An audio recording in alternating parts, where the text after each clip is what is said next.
In this session, we are going to talk about strategy formulation, which is a very important aspect, because formulation is the key or is the base for any strategy or any strategic decision. Planning, of course, it is important. We have seen the planning aspects in our previous session, but formulation, before getting into formulation, let's see how Porter's have defined the strategy part. According to him, he says operational effectiveness is not strategy. Because once you are saying that I am operationally sound and I am doing everything on time and all my decisions are on track, but this is not strategy basically.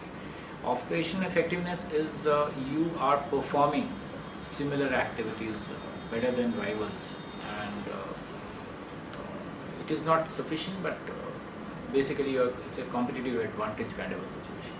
Now, when we talk about the strategic positioning part, where different activities, the organization is performing different activities better than the rivals in different ways. So the ways could be you are doing variety-based kind of positioning, you are doing need-based positioning, you are doing access-based positionings. There are different ways, how you are reaching the customers, or how you are finalizing your decisions, strategic decisions. So it involves basically trade-offs, or in simpler language, choosing what not to do. I'm not saying what to do, what not to do. Now there are three generic strategies which we'll talk about in slight details, or in detail basically. They are one is the overall cost leadership, two is the differentiation, three is the focus strategy. These are basically three pillars or three important generic strategies when we study this strategy paper. In overall cost leadership, as the name indicates, you are talking about low cost positioning relative to your firm's peers, and you're trying to manage relationship throughout the entire value chain. You're talking about cost leadership. When you are talking about differentiation, there you say that how you're defining yourself, you are differentiating yourself, your organization or product or services, how unique these services are, and how they are valued. And there are times when you also use non-pricing attributes for which the customers will pay a premium.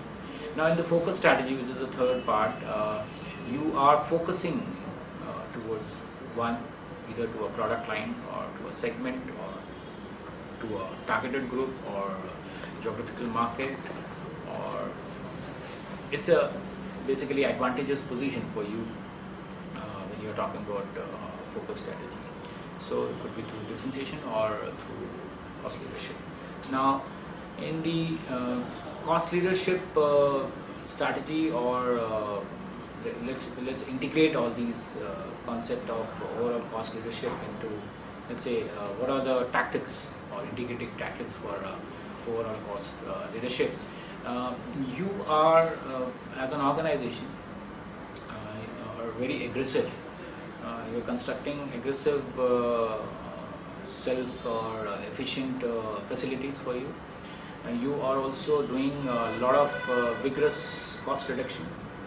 This you either learn from experience or from competitors. There is a tight cost and overhead control in this, and then you also avoid marginal customer accounts, where you don't service these customers who are very marginal in nature. They are not very frequent to you. Overall, you are minimizing the cost and adding to the value chain. You're doing activities like R&D services, sales forces, advertising. Here you cut down certain costs. So this is overall cost leadership.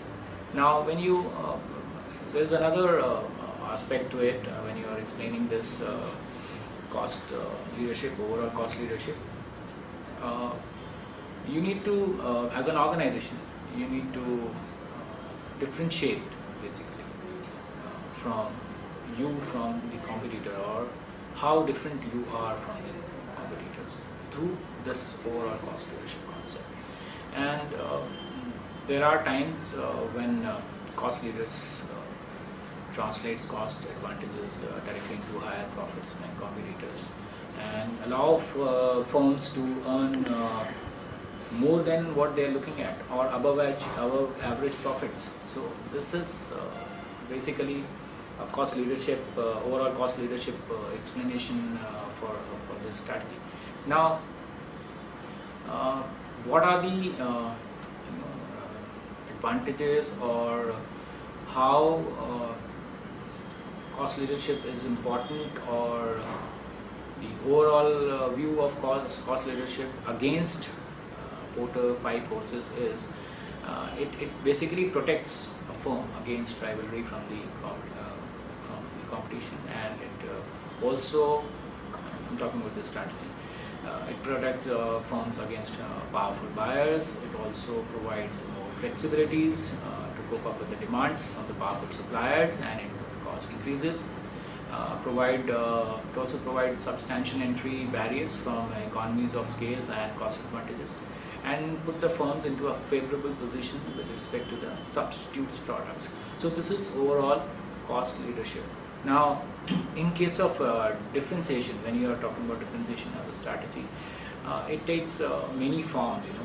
When you're talking about the brand image, when you're talking about technology, innovation, features, customer service, dealer network, all this comes under the differentiation part. Firms may differentiate along with several dimensions at once when you're getting into differentiation. The organization achieve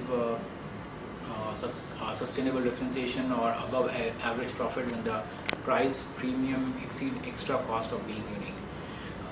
In case of a successful differentiation, the organization requires integration with all part of firm's value chain, because you need to integrate everything, put together everything, because this is how you're going to differentiate you as an organization from the competitor. And another important aspect of differentiation is speed or response, how quick you are, how speedy your differentiation strategy is. In differentiation, you also, we can say that there are higher margins.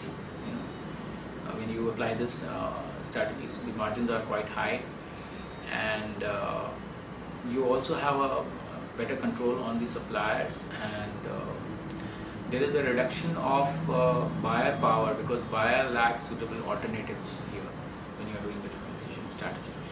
It also the differentiation also reduce supplier power due to the prestige association with the supplying to the higher differentiated products.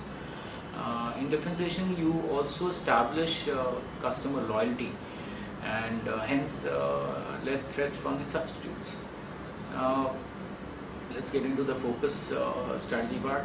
In focus, you are basically based on the choices of a narrow competitive scopes within the industry. Firm select a segment or a group of segment, maybe a niche segment, and tailor its strategy to serve them. And firm also achieve competitive advantage by dedicating itself to the segments exclusively. So you are moving towards exclusivity and niche, and there are two variants when you are getting into focus. One is the cost part, and the other one is the differentiation focus. So these two variants you use when you get into focus strategies formulation. Now, at times focus creates a barrier of either cost leadership or differentiation or both, and as I said earlier, it is basically used to select the niche or niches that are least vulnerable to substitutes, or where competitors are the weakest. So you are very, very, very focused. And when there is another aspects, or let's say it's a mix, we can say that it's a mix. When at times when we use a mix, or let's call it as a combined strategy, where we use a low cost and differentiation together. So primary benefit of these integration of low cost and differentiation strategies it poses a difficult situation or difficulty to the competitors to duplicate or imitate. And the goals of the combination strategy is to provide unique value in an efficient manner. So this is how the combination strategies act. The various approaches for combination as a strategies are, you need to have a mass customization situation. Let's say you have a automated and flexible manufacturing systems, and you also basically coordinate with the extended value chain by information technology. So you are using information technology as a tool to combine, to use basically information technology as a tool to strategize basically. And this is again is a part of combination, or it's a combination approach. And there are times when you in order to attract more customers, or more customers, you do some attractive, you attach some attractive attributes to your product or services, or lower the cost, so that your rivalry cannot, and they can't compete on those terms with you. Now there are firms who are done successfully, they have done integration of differentiation and cost actually together. There are different, you can say that the advantages are, there are so many advantages for that, for you as well as for your competition. The advantages are basically high entry barriers, bargaining power over suppliers, and then reduced power of buyers. There are few competitions when you do these combination strategy. These are the advantages. Then you are also reducing the threats from the substitute products. You are also reducing the possibility of head-to-head rivalry. So combination strategies is a better tool or a better weapon to fight with your competitors or competition in a better way. Now let's see how strategies are applied, or different strategic decisions are made when you are getting into let's say industry life cycle stage. When the industry, I'm not saying product, when the industry is at a introduction stage, there are four stages. One is the introduction, growth, and maturity and decline, as you have in the product life cycle also, where product comes, you launch a product and then it grows and then mature and then it dies. Similarly for the industry also the same life cycle is there, but we use different strategies. So various strategies, or let's observe these strategies. In the introduction level,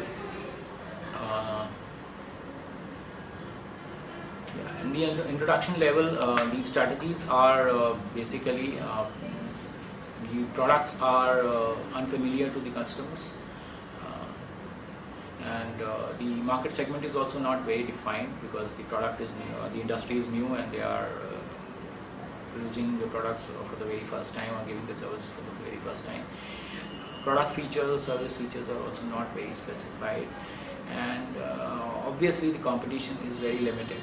Now these are basically four components. Now in this situation, or in the introduction stage, what will be your strategy, the key strategy?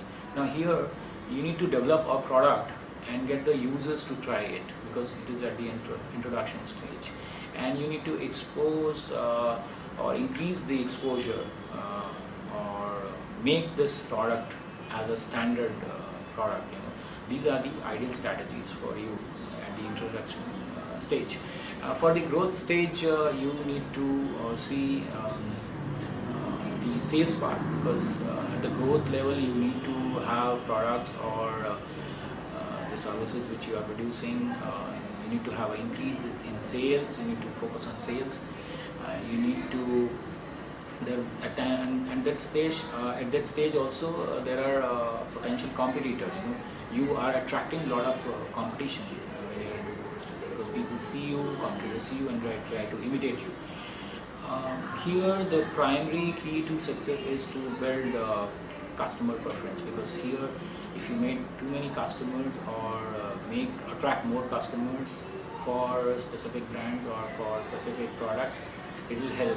The key strategies which you apply here is brand reorganization and differentiated product. These two strategies which you use. At the maturity stage, which is the third stage, as the demand from the industry goes down, slows down, market is saturated, there are few new adopters, people are not buying you, or the number of people, customers are going down, and also the competition is becoming very predominant. So you are facing a lot of forces from all the places, and the margins are also getting down. Or there are times when marginal competition also started. They also start moving out of this situation. So you can very well see that competition is moving out. I am there in the market, and I am facing all these problems. So what are the key strategies for me at this level, at the maturity level? My key strategy would be, I need to be more focused on the operation aspects and the engineering or process engineering aspects, and I need to cut down my costs. So lowering cost is my key strategy for the maturity stage. For the declining stage, now the industry is going down, my profits are going down, my sale is going down, I am more vulnerable to my competitor, my rivals are very strong. So the strategy for this stage, or the key strategy, would be let's say maintaining, consolidation, harvesting, or the last stage is you exit the market. So these are various strategies which are involved in different stages of the industry, and of course you can use the same for the products also. We're talking about product strategies, in the product life cycle, the same strategies can be applied. Now, when we talk about grant strategies, what are the major components of this in the grant strategies? Here we talk about you do cooperation, or you can say that you can do joint ventures, you do alliances. All these comes under the grant strategy. We've been reading this word or this concept in our books, and we have read also about this strategy. But basically, grant strategies, we try to focus on these two. Like I gave you one example, joint ventures and strategic alliances. Now, you can also get into a merger or acquisition situation, which is a part of the grant strategies. Now, there are times when you take a first mover advantage, or you just follow the leader, or you take a late mover advantage, or not advantage, late mover strategy. These are also part of any strategy formulation, but they are also used in when you formulate the grant strategies. Your strategy could be a defensive one or offensive one, or you may be a leader, or you are a follower, or you just want to turn around the whole thing. So all these strategies are a part of grant strategies. Let's observe one interesting model of strategy. This is also known as 7S model, given by J. Peter, Robert H. Waterman, and Julian R. Phillips. Now, what are these 7S? 1. Structure. 2. System. 3. Skills. 4. Style. 5. Staff. 6. Subordinate goals or shared values. And the 7th one is the strategy. So put together, these are all various components of this 7S model. Now, what is there in the structure? Structure is based on the customer specific needs, geography, and competition. The next is your strategy. Here the strategy is any strategy, any action which you are planning as a company in response to your external environment or your anticipation of changes or your customers or your competitor, it could be anything. Next is style. Style is basically culture.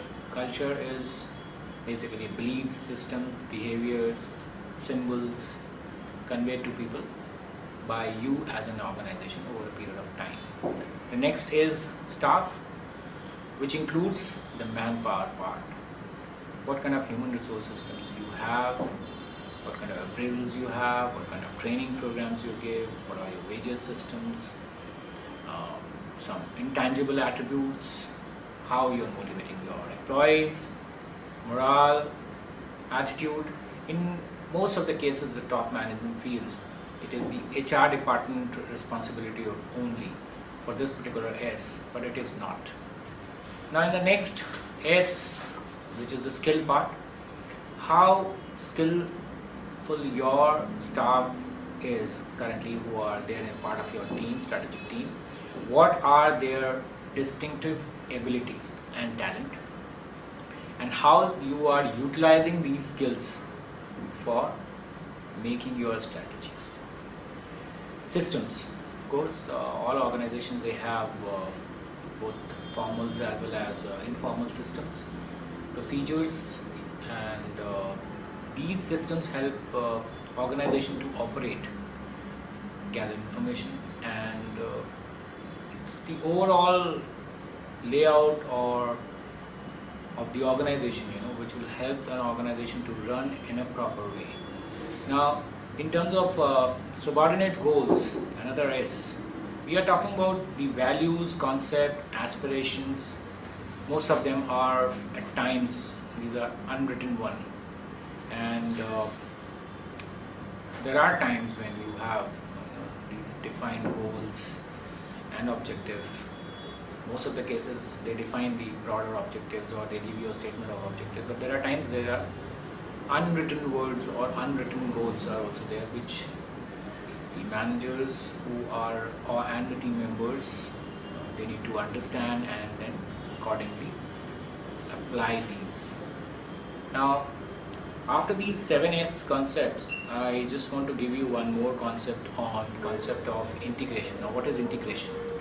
Now there are two kinds of integration. One is forward integration, and in forward integration, and the second one is the backward integration. Forward integration is primarily when a company operates in an area further down the value chain. Forward integration, it's basically towards the customers. For example, you have an orchard owner who grow and sold his foods to the public. Now in case of backward integration, the business operates in an area closer to the raw material. Then it is a backward integration. For example, you have a company called International Paper, which owns its own forest and paper manufacturing facilities also. So this is your backward integration.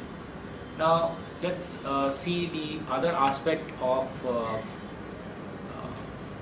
strategy, where we see another concept.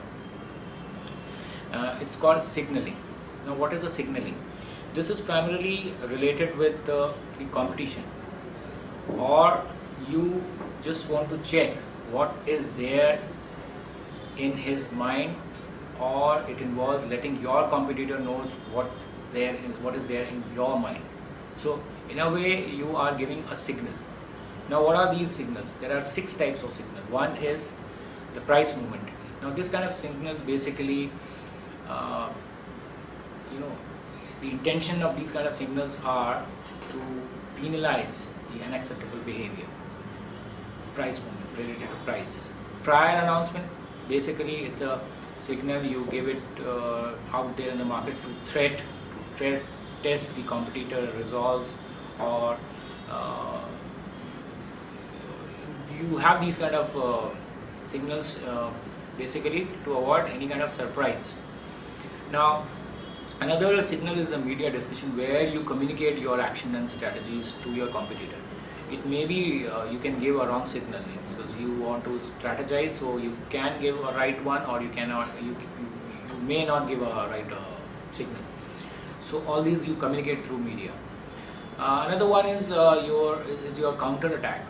This signal is basically you are hitting your competitor in the market, home market, with let's say with a price cut or any promotion schemes.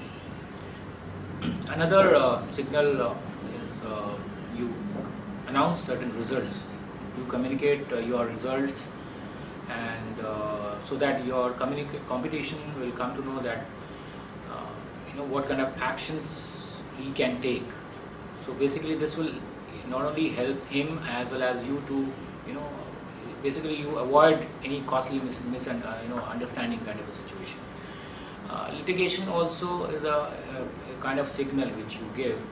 Now here you do, when in case of a patent war, you tie up with someone, or you do a court case. So basically these are signals which involves the legal aspects. Now all this are important because these signals help at times to you, and it also help you to make certain strategies which are at times disclosed and at times are not disclosed.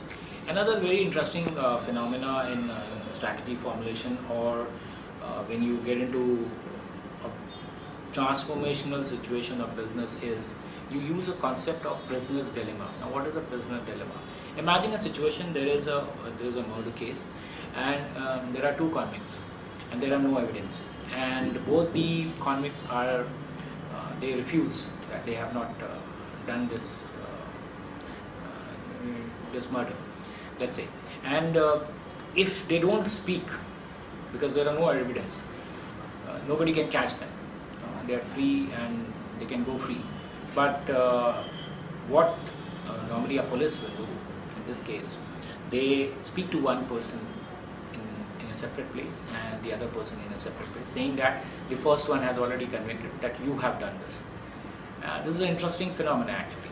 Now this concept is, and finally once they'll say this, maybe one of the convict may say, give you the truth. So how this concept is related with strategy formulation and management. Like for example, in the airline industry, they maintain high prices, right? And they trust each other to do the same. So that's a dilemma kind of situation. They feel that this other competitor of mine is not going to talk about this. So they maintain the high cost part or high pricing part. Now in strategy, we also, it's like a game, right? We can say that strategy is formulation and making strategy is a game. So there is a game theory also attached with it. Like we all play bridge, and there are games in politics, there are games in war and business. If we observe, this concept of strategy is basically from army, it came from army. And you can use strategies formulation, and you can observe actually strategy formulation almost all part of our life. You can see all this strategy formulation even in wildlife also. Now how a prey is a predator is catching a prey, he makes certain strategy. How they work in a group, like a pack of wolves, they kill their prey, and how they make the strategy, how they approach these his prey and their prey, and then they attack. So all this you can have all these learnings from their real life situations. So game theory is one concept which a lot of organizations are using. This concept, like I've already told you about prisoner's dilemma and all other strategies. Now one more concept I would like to share it with you is it's from James Bryan Quinn. He's from MIT's Sloan School, and he gave the concept of 5 P's. Like we have 4 P's in marketing, he gave 5 P's of strategies. Now what are these 5 P's? One is plan. They are easy, simple words, but you need to know all these P's. P is plan. The second P is ploy. How you're applying the entire concept, entire strategies. Then what is a pattern, and what is a process, and then what is a perspective. If you plan all these 4 P's in a proper way, then you have a proper strategy in place.